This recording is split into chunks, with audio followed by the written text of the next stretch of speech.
नमस्कार दोस्तों। Rich dad poor dad book summary में आपका बहुत बहुत स्वागत है। इस किताब को रॉबर्ट कियोसाकी द्वारा लिखा गया है। यह किताब वित्तीय साक्षरता यानी फाइनेंशियल लिटरेसी, धन प्रबंधन यानी मनी मैनेजमेंट और निवेश यानी इन्वेस्टमेंट और मानसिकता यानी माइंडसेट पर आधारित है। रिच डैड पुअर डैड एक अंतर्राष्ट्रीय बेस्ट सेलर पुस्तक है जो हमें धन, वित्तीय स्वतंत्रता और सही निवेश के महत्व को समझने में मदद करती है। इस पुस्तक में लेखक ने अपने दो पिता, एक अमीर और एक गरीब के दृष्टिकोण से धन की अवधारणा को समझाया है। रॉबर्ट कियोसाकी अपने जीवन में दो प्रकार की वित्तीय शिक्षा प्राप्त करते हैं। पहला गरीब पिता से यानी पुअर डैड से। उनके वास्तविक पिता जो शिक्षित थे लेकिन पारंपरिक नौकरी में व्यस्त रहकर वित्तीय स्वतंत्रता नहीं पा सके।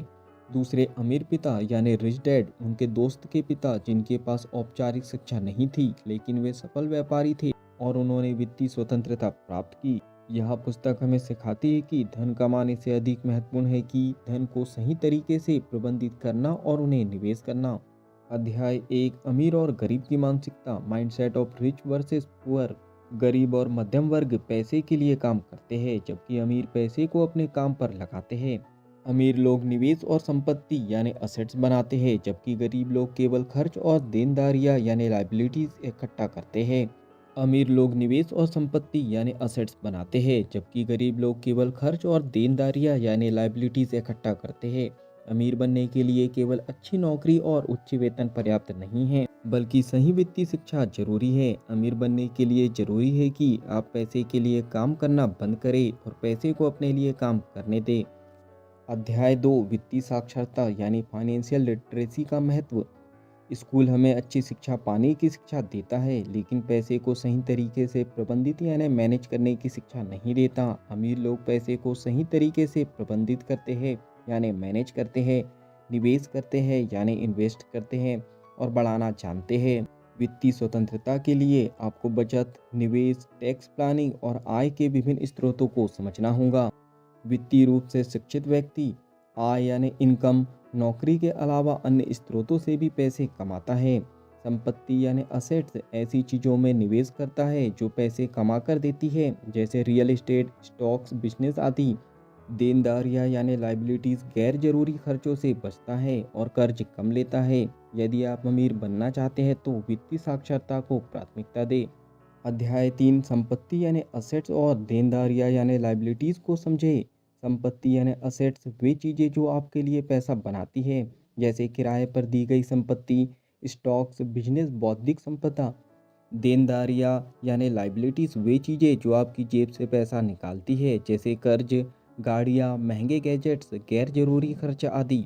अमीर लोग संपत्ति खरीदते हैं और उन्हें बढ़ाते हैं, पैसे से और अधिक पैसे बनाने के तरीके खोजते हैं। जबकि गरीब और मध्यम वर्ग देनदारियां खरीदते हैं जैसे कर्ज लेकर बड़ी गाड़ी या महंगे घर लेना, केवल वेतन पर निर्भर रहते हैं। अगर आप अमीर बनना चाहते हैं तो संपत्ति खरीदें ना कि देनदारियां। अध्याय चार, पैसे के लिए काम करना बनाम पैसे को अपने लिए काम पर लगाना। गरीब और मध्यम वर्ग सिर्फ नौकरी पर निर्भर रहते हैं और अपनी पूरी जिंदगी सुरक्षा यानी सिक्योरिटी की तलाश में बिताते हैं। अमीर लोग नौकरी के अलावा निवेश और बिजनेस के जरिए आय के कई स्रोत बनाते हैं। अब बात करते हैं हम लोग समस्या की। नौकरी से मिलने वाला वेतन सीमित होता है। अधिकतर लोग तनख्वाह से तनख्वाह तक जीते हैं और अपनी आर्थिक स्थिति नहीं सुधार सकते हैं। तो अब समाधान क्या है? तो समाधान निवेश करें और ऐसी संपत्तियां बनाएं जो आपके लिए पैसे कमा के दे। स्टॉक्स, रियल एस्टेट या व्यवसाय में निवेश करें यानी बिजनेस में निवेश करें ताकि आपको निष्क्रिय आय यानी पैसिव इनकम मिलते रहे यानी आप काम करें या ना करें, ये चीज़ें आपको पैसे कमा के देते रहे। आपको यहाँ सीखना होगा कि पैसे के लिए काम करने की बजाय पैसे को अपने लिए काम पर कैसे लगाया जाए। अध्याय पाँच, जोखिम लेने की मानसिकता, टेकिंग कैलकुलेटेड रिस्क।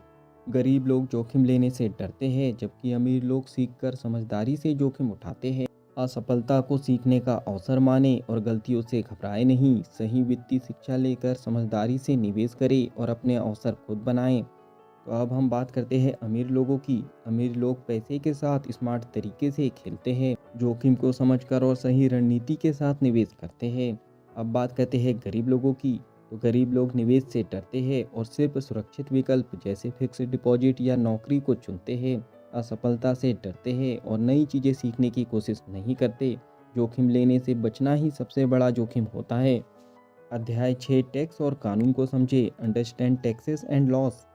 अमीर लोग टैक्स के नियमों को समझकर कानूनी तरीके से कम टैक्स भरते हैं। गरीब और मध्यम वर्ग ज़्यादा टैक्स चुकाते हैं क्योंकि वो नौकरी पर निर्भर रहते हैं। बिजनेस और निवेश के जरिए कानूनी रूप से टैक्स को कम किया जा सकता है। यदि आप टैक्स और निवेश के नियम समझते हैं तो आप वित्तीय रूप से मजबूत बन सकते हैं। अध्याय 7 अपने लिए एक व्यवसाय बनाएं। Build your own business. सिर्फ नौकरी पर निर्भर ना रहे बल्कि अपने खुद का बिजनेस करे या निवेश करे यानी इन्वेस्ट करे। निष्क्रिय आय यानी पैसिव इनकम के लिए संपत्तियों में निवेश करें। धीरे धीरे आय के विभिन्न स्रोत यानी मल्टीपल सोर्स ऑफ इनकम बढ़ाएं। अमीर लोग कंपनियों के मालिक होते हैं जबकि गरीब लोग कंपनियों के लिए काम करते हैं। तो चलिए फाइनली हम इस बुक समरी के निष्कर्ष पर पहुंच चुके हैं। Rich dad poor dad book हमें यह सिखाती है कि वास्तविक अमीरी सिर्फ पैसे कमाने से नहीं बल्कि पैसे को सही तरीके से निवेश करने और प्रबंधित करने से आती है। चलिए अब हम बात करते हैं इस बुक में बताई गई सीखों के बारे में। पहली सीख वित्तीय साक्षरता यानी फाइनेंशियल लिटरेसी को बढ़ाए। दूसरी सीख संपत्ति यानी असेट्स में निवेश करें न कि देनदारियों यानी लाइबिलिटीज में रहे। तीसरी सीख वेतन पर निर्भर ना रहे बल्कि निष्क्रिय आय यानी पैसिव इनकम के स्रोतों को बढ़ाए। सीख नंबर 4 जोखिम लेने से ना डरे और असफलताओं से सीखे। सीख नंबर 5 कर यानी टैक्स और निवेश के नियम को समझे। सीख नंबर 6 अपने लिए व्यवसाय यानी बिजनेस या निवेश के जरिए धन बनाएं।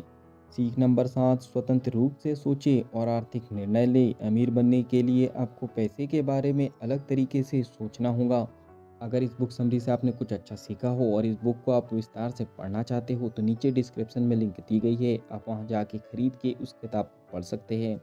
इस बुक समरी ने आपके लाइफ में कुछ भी इम्पैक्ट किया हो तो जल्दी से वीडियो को लाइक कर दो। कमेंट्स करके बताओ कि इस बुक समरी से आपने क्या नया सीखा है और आगे क्या नया सीखना चाहते हो। इस बुक समरी को ज़्यादा से ज़्यादा लोगों तक के शेयर कर दो क्योंकि जब हम दूसरों की हेल्प करते हैं तो ये नेचर हमारी हेल्प करता है। अगर आप चाहते हो कि ऐसी ही वैल्यूबल बुक समरी आपको रेगुलर मिलते रहे तो जल्दी से चैनल को सब्सक्राइब कर दो, बेल आइकन को दबा दो ताकि ऐसी ही वैल्यूबल बुक समरी आपको रेगुलर मिलते रहे। बाकी हम लोग मिलेंगे नेक्स्ट बुक समरी में इस तरह हंसते हुए, मुस्कुराते हुए, लाइफ में आगे बढ़ते हुए, कुछ नया नया सीखते हुए। जब तक के लिए thank you so much, bye bye and go for success.